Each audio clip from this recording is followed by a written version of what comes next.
Bonjour et bienvenue sur Ça parle histoire, tes cours d'histoire géo résumés en vidéo. Aujourd'hui, nous allons voir ensemble le chapitre d'histoire, affirmation et mise en œuvre du projet européen en classe de 3e. Toutes les définitions du chapitre se trouvent en fin de vidéo et dans la description. Et n'oubliez pas, si cette chaîne peut exister, c'est grâce à votre soutien, donc n'hésitez pas à aller faire un tour sur le Tipeee ou Utip. C'est parti!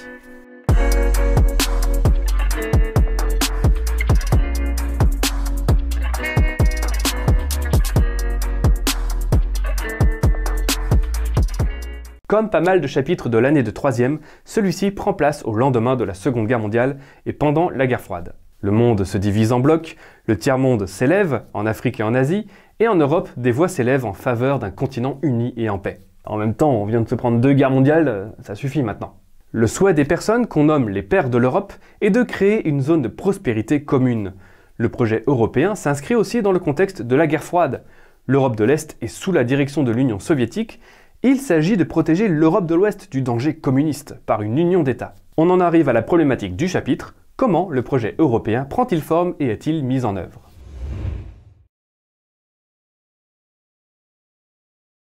Après la Seconde Guerre mondiale, l'Europe sort épuisée du conflit et surtout ravagée par les nombreux combats qui s'y sont déroulés. Les Européens veulent se reconstruire et souhaitent un avenir pacifique. Alors que le monde se divise autour des deux grands de la guerre froide, l'idée de la construction européenne s'impose et les États d'Europe de l'Ouest se rapprochent afin de faire face au communisme très proche de l'autre côté du rideau de fer et dans l'idée de favoriser la paix et la prospérité. Ainsi, sur la base de la réconciliation franco-allemande, 6 pays, à savoir France, République fédérale d'Allemagne, Italie, Belgique, Luxembourg et Pays-Bas, créent en 1951 la CECA ou Communauté économique européenne du charbon et de l'acier. En fait, l'objectif ici est d'interconnecter les économies des pays pour éviter qu'on se refasse la guerre plus tard, ici basée sur les 2 marchandises importantes à l'époque, le charbon et l'acier. La CECA est donc une coopération économique qui préfigure une future union politique, et ça c'est une étape importante car elle facilite la réconciliation entre la France et l'Allemagne en associant d'autres pays. Je rappelle qu'on est en 51, 6 ans avant on se faisait la guerre. Donc c'est pas mal. La mise en commun de la production d'acier et de charbon entre la France et l'Allemagne était une idée de ceux qu'on appelle les pères de l'Europe. Et ce serait bien que vous en connaissiez quelques-uns. L'allemand Konrad Adenauer, le luxembourgeois Joseph Beck, le néerlandais Johann Willem Beyen, l'italien Alcide de Gaspari, les français Jean Monnet et Robert Schuman, et le belge Paul-Henri Spaak.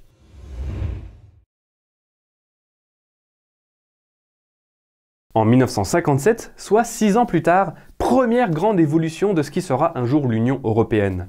Par les traités de Rome, les 6 pays membres de la CECA fondent la CEE, ou Communauté économique européenne, qui prévoit un marché commun permettant une libre circulation des biens, des capitaux et des personnes, ainsi que des politiques économiques, qu'on fera ensemble, en commun du coup. Les traités de Rome veulent faire en sorte que les marchandises puissent être échangées librement sur le sol européen, sans droit de douane. Et oui, pour vous, c'est normal aujourd'hui de traverser une frontière les doigts dans le nez, mais à l'époque, c'est pas aussi facile que ça. Il faut payer pour les marchandises et montrer pas mal de papiers pour les personnes. En plus de ça, on met en place des politiques communes entre tous les États dans différents domaines, comme la PAC, ou politique agricole commune en 1962. Il faut s'en rappeler. Dont l'objectif est d'aider les agriculteurs européens à moderniser leurs exploitations afin d'augmenter les rendements et de faire de l'Europe une puissance agricole mondiale. On a aussi la création de l'Euratom, ou Communauté européenne de l'énergie atomique en 1958, dont l'objectif est de limiter la dépendance énergétique grâce au nucléaire civil. En 1973, la CEE connaît son premier agrandissement. Le Royaume-Uni, l'Irlande et le Danemark rejoignent le groupe. Ils sont suivis en 1981 par la Grèce, par l'Espagne et le Portugal en 1986. L'Allemagne fait partie des pays fondateurs, mais uniquement l'Allemagne de l'Ouest. Je rappelle qu'on est en pleine guerre froide. Aussi, lorsque l'Allemagne est réunifiée en 1990, l'Est rejoint la CEE. Et c'est tout pour les différents agrandissements de la CEE, il faudra les connaître. Pour fonctionner, la CEE se dote d'institutions comme le Parlement, qui regroupe des députés provenant de tous les États qui appartiennent à la CEE, ou encore le Conseil européen des chefs d'État, qui regroupe, comme son nom l'indique, les chefs d'État des États membres, et dont le but est de définir les grands axes de la politique que ces pays mènent ensemble. C'est ce qu'on appelle la politique commune. On l'a dit dans la première partie, les pères fondateurs de l'Europe ont lié le projet de construction européenne avec l'apaisement des relations franco-allemandes. La CECA visait avant tout à créer une solidarité économique forte, empêchant un conflit ultérieur. Avec la CEE, l'entente franco-allemande prend un tournant majeur le 22 janvier 1963 avec le traité de coopération de l'Élysée signé par De Gaulle et le chancelier allemand Adenauer. Ce traité est destiné à sceller la réconciliation entre la France et la RFA en faisant en sorte que les pays coopèrent dans différents domaines comme les relations internationales, la défense ou encore l'éducation.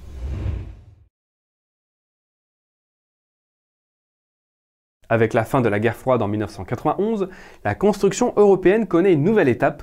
Nous sommes le 7 février 1992 et un nouveau traité est signé, le traité de Maastricht. Et oui, il faut connaître le nom de ce traité.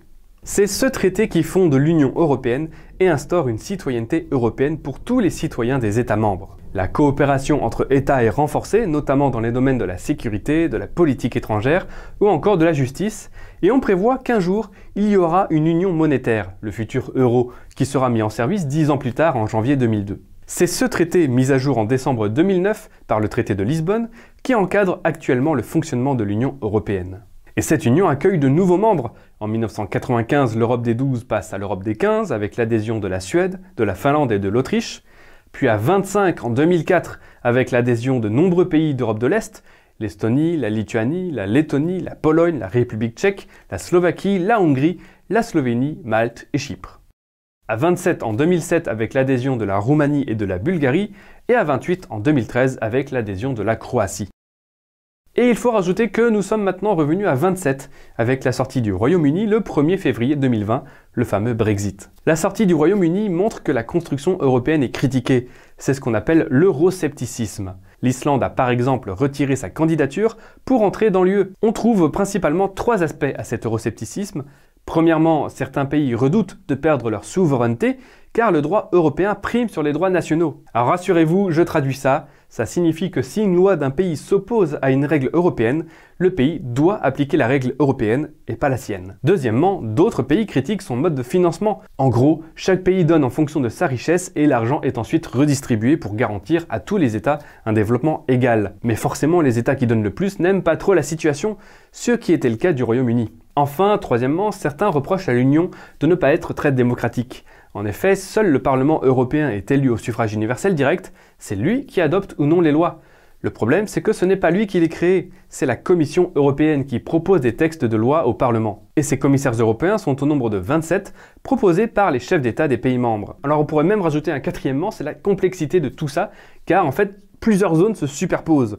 On a l'UE à 27, la zone euro à 19, on a aussi l'espace Schengen qui fixe la frontière extérieure à 26, et certains pays comme la Suisse font partie de l'espace Schengen, mais pas de l'UE ni de la zone euro. Bref, c'est rapidement résumé et chaque aspect est beaucoup plus complexe, mais déjà là j'en dis plus que ce qu'on vous demande dans ce chapitre.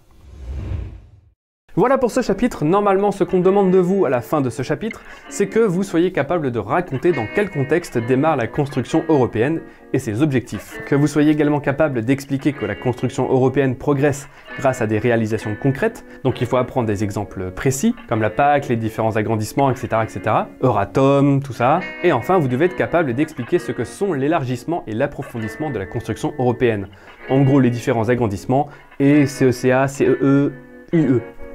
Et voilà, merci à tous d'avoir regardé cette vidéo, j'espère qu'elle vous a plu. Si c'est le cas, n'oubliez pas de la partager, c'est le meilleur moyen de faire progresser la chaîne. Et d'aider vos potes qui passent le brevet. N'oubliez pas de défoncer ce pouce bleu, ici c'est Baptiste, et je vous dis à très bientôt pour une prochaine leçon.